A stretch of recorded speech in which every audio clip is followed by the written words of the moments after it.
आज तक आपकी आवाज।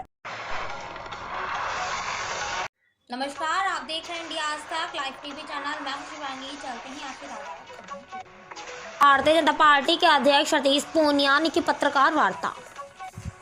राजस्थान राज्य के राजसमंद जिले में राजस्थान भारतीय जनता पार्टी प्रदेश अध्यक्ष ने बीजेपी कार्यालय में पार्टी की चिंतन बैठक एवं राज्य में बिगड़ती कानून व्यवस्था आदि पर चर्चा के लिए प्रेस वार्ता की, जिसमें राजसमंद सांसद श्रीमती दिया कुमारी, पार्टी के वरिष्ठ नेता मदन दिलावर आदि मौजूद थे। कैमरामैन लोकेश के साथ संवाददाता प्रदीप सोलंकी की रिपोर्ट। एफआईआर झूठी है।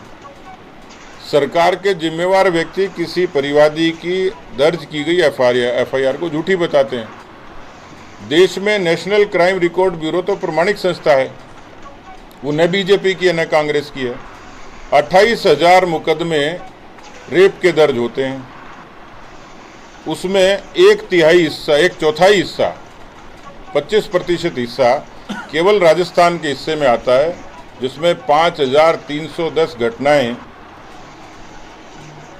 कल से और परसों दोपहर तक भारतीय जनता पार्टी की चिंतन बैठक होगी।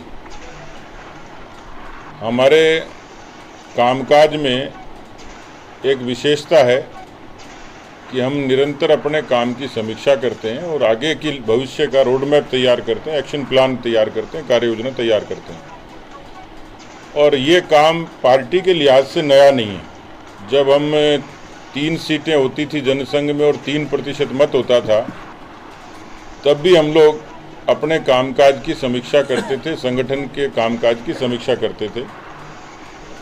और यही कारण है कि संगठन की इन्हीं विशेषताओं से, जिसमें हमने अनेक प्रतिकूल परिस्थितियों में हार को भी स्वीकार किया, अनेक अवसरों पर जब हमें आपातकाल जैसे दंश को झेलना पड़ा और उसकी मुकाबला करना पड़ा, 19 महीने तक पार्टी के जनसंघ के कार्यकर्ता जेलों में रहे, तो उस संघर्ष से लेकर जो परिस्थितियां बनी, उसमें भारतीय जनता पार्टी का संगठन ये उसकी ताकत बनकर खड़ा हुआ।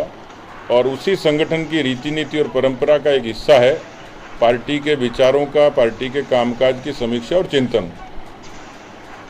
पार्टी की कोर कमेटी, पार्टी के प्रदेश के महामंत्री, पार्टी के संभाग के प्रभारी, ये सब लोग इस चिंतन बैठक में रहेंगे। पार्टी के राष्ट्रीय महामंत्री संगठन श्रीमान BL संतोष, ये हमारे बीच में आज रात से और परसों सुबह तक रहेंगे। हम लोग पूरे राजस्थान भर के बूथ स्तर के कामकाज की, मंडल, शक्ति केंद्र, जिला, मोर्चे, प्रकोष्ठ, इनके कामकाज की पूरी समीक्षा करेंगे। और भविष्य के लिए राजनीतिक तौर पर भी हमारी चुनौतियां क्या हैं और हम किस तरीके से आगे काम करें, इन सब बातों पर विचार होगा। है कि नैतिकता हो तो मुख्यमंत्री जी को खुद को इस्तीफा देना चाहिए, और कांग्रेस में यदि गैरत और ईमान हो तो उनका इस्तीफा मांगना चाहिए।